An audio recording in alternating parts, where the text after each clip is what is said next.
Everybody, this is David, and today I want to talk about the latest entry in the Pokemon series, Pokemon Legends ZA. And I do want to give a huge thank you and shout out to Nintendo for providing me a game key for review. Now, let me first level with y'all and say that I've played the vast majority of the Pokemon games out there, but that does not mean that I'm like some super fan. I didn't grow up with it. The very first game didn't come out till I was late in high school, and the cartoon show didn't come out till like I was in college, so it doesn't exactly hold some like special place in my childhood heart or anything, which I do think allows me to give like an unbiased opinion on the game and the series, and I definitely do think that's worth the sub as you come and you join my party and you level on up with me. With your sub, your like, and your brand new hype, it helps me out a ton. So now, let's go ahead and dive right on in to what this game is all about. We all know Pokemon's motto, you gotta catch 'em all.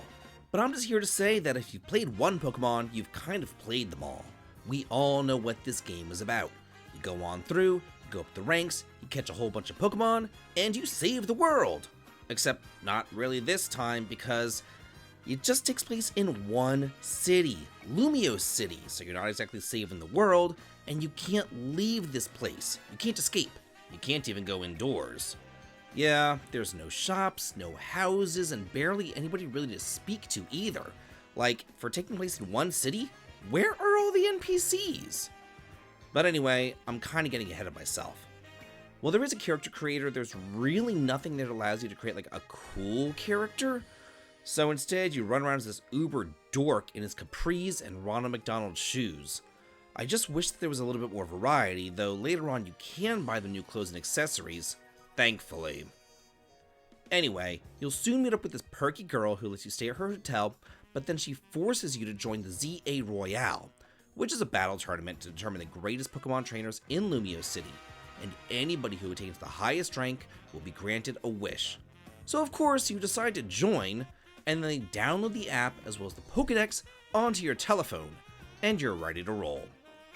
But it kinda seems like everybody in this city has nothing else better to do besides also participate in this battle royale, and maybe that's why there's no stores or shops or houses or really anything else to explore, because maybe they're all like closed because all the people are out trying to kill each other in some sort of like Pokemon Hunger Games.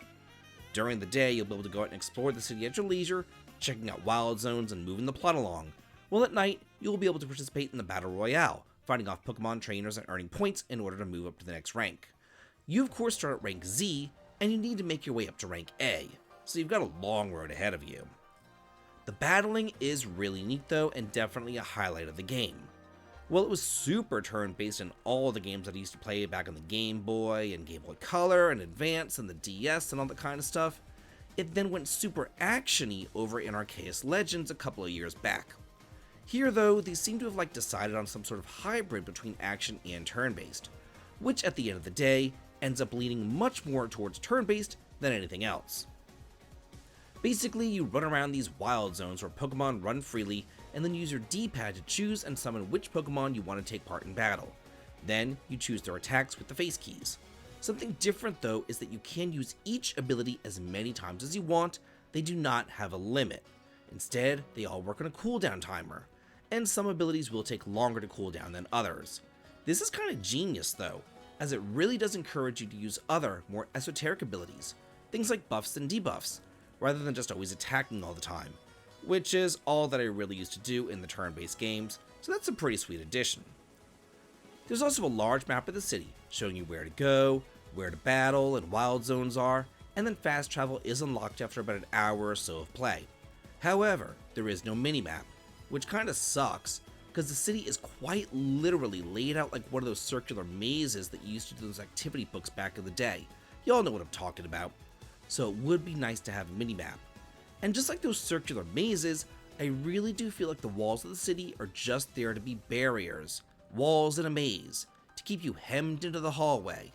They're not here to act like most buildings do in other RPGs, you know, as shops or houses or whatever, because you can't enter any of them. I mean, what's the point of the entire game taking place inside of one city if the city itself just feels so lifeless and you can't even go inside the buildings?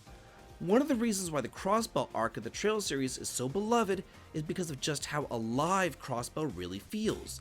You can go on up into the apartments, You can tuck your head into the small bakeries, pop into the church for a moment of quiet reflection, or go on a shopping spree in the department store.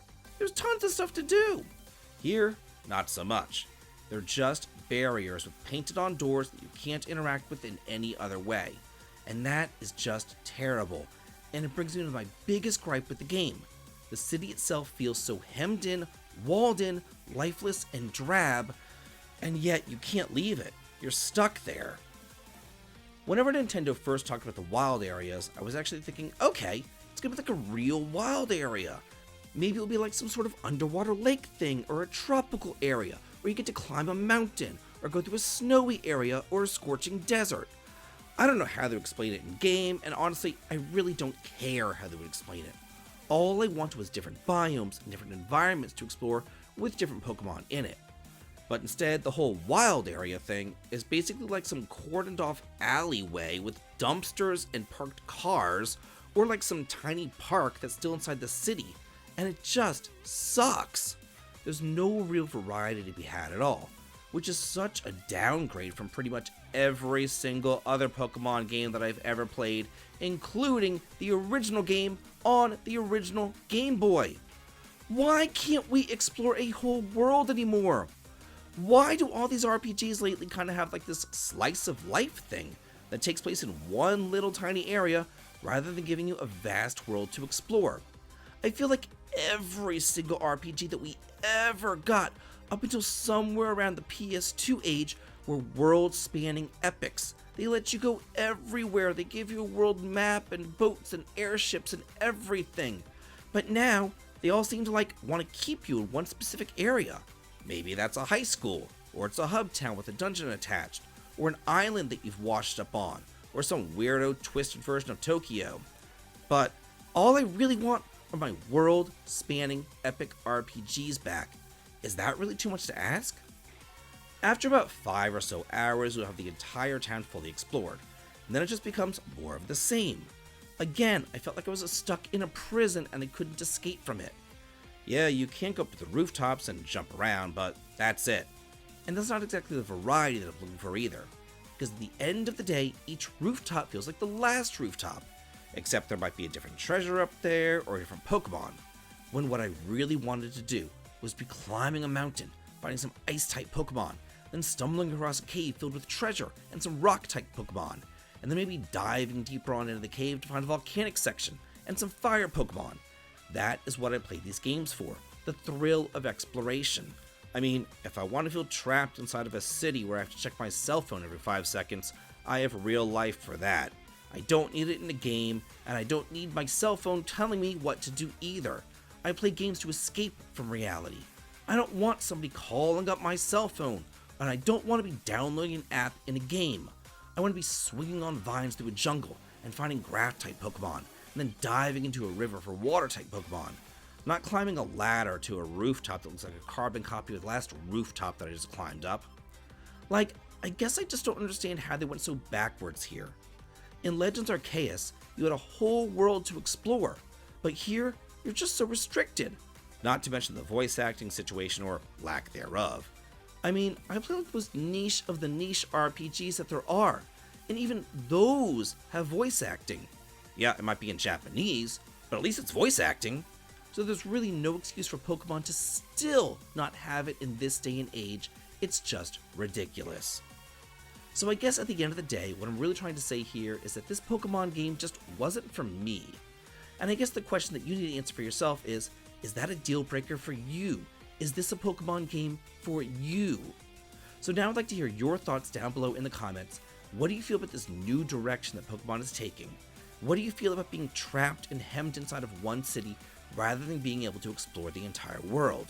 Do you think that the Pokemon series is going to stay in this direction forever if this is successful? Because I don't want that. I want a world to explore. Let me know how you feel about this in the comments, and as always, have a good day.